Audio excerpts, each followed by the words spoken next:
My favorite reads of the summer, but the lesser known books that you may not have heard about anywhere else. Are you ready?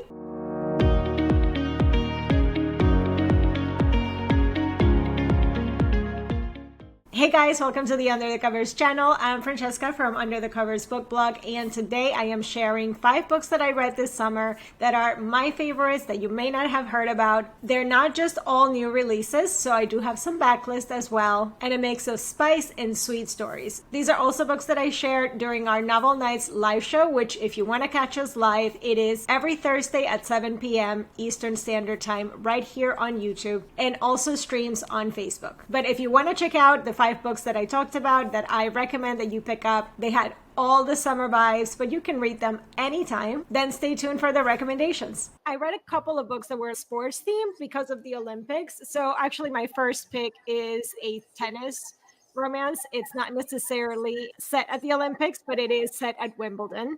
And the heroine of the story, she's renting out her place during Wimbledon so that she can go and have kind of like a, let's call it a writing retreat. She wants to be a comic book artist and she needs to like flesh out her story and her drawings and all of it.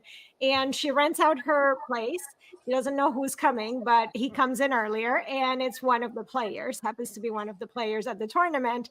And the place that she was going to stay at for her retreat through, and they have to kind of cohabitate basically because he doesn't want to leave, and they developed this relationship, and he was kind of in a bad place mentally, and she's there to help him push through and achieve a better position and get through the game. So it was really nice like to see them support each other where they were both feeling like down on their careers, him with his tennis and her with her drawing and her comic books and all of that, because her previous boyfriend was a complete ass. So I really enjoyed it. It was a very easy to read, very fun kind of read in one sitting book. The next book that I really enjoyed is one that actually has older characters, and I don't think we see that as much in romance, and that is Do Me a Favor by Kathy Yardley.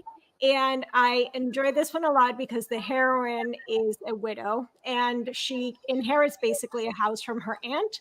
And it's kind of in a small town next to a farm. And she moves there basically thinking that after her husband passed, and this was after he was very sick, she has to rebuild her life. And before, she was a ghostwriter for cookbooks.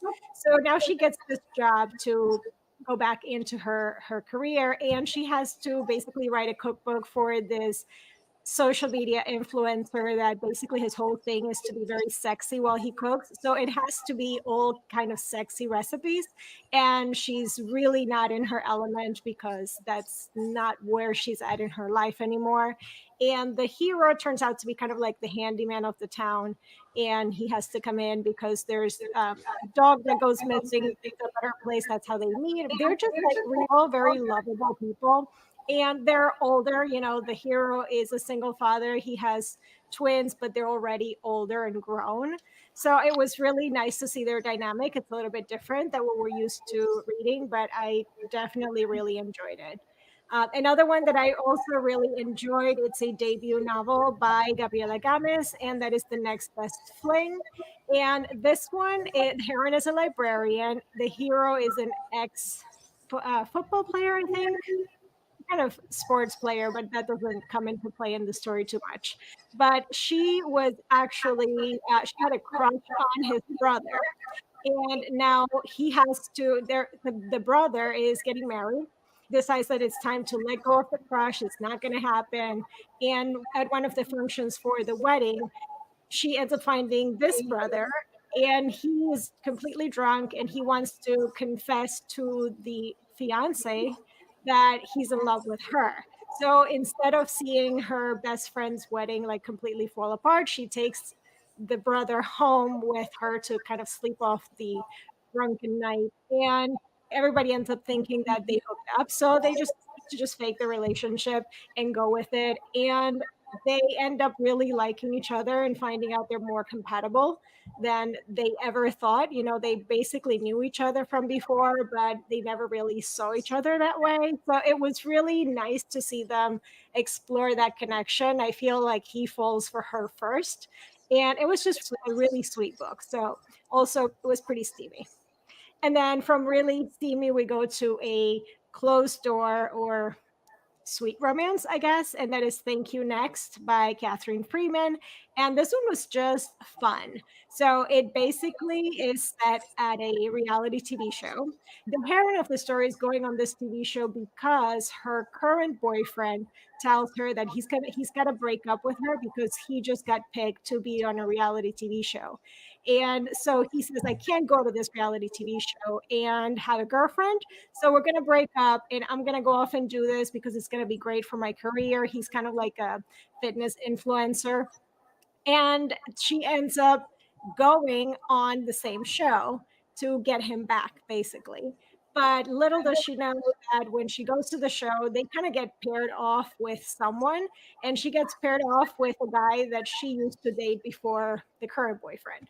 And it's them reconnecting. And of course, there's the third guy. So it was just a lot of fun. It's a really fun, sweet, and very fast read. Sweet in the sense of there is no sex, but it was a lot of fun to read, especially if you like reality TV. This was like perfect. You're going through all the motions and all the different contests and different things. It was a lot of fun. And then for my backlist title that I wanted to bring, I have Return the Blackbird by Brynne Weaver. I've been wanting to read this book since it came out, and I was avoiding it because I was thinking, okay, I do enjoy serial killer romances, but a funny one, I don't know how that's going to make sense. But I really, really enjoyed it. It was, oh my God, it was so addictive to read. Yes, they're both basically killers, but I guess they're doing a good thing because they're killing bad guys. So it's excusable, I guess. But I guess there's definitely trigger warnings for this one because some of the scenes are pretty graphic. But I think the author did them so well that even as they're like there's someone eating brains. It's funny. I don't know how to explain that, but it is. It was just funny as they're doing all of the things, even when you're supposed to be a little grossed out or scared or whatever. So I think that the author did that really well.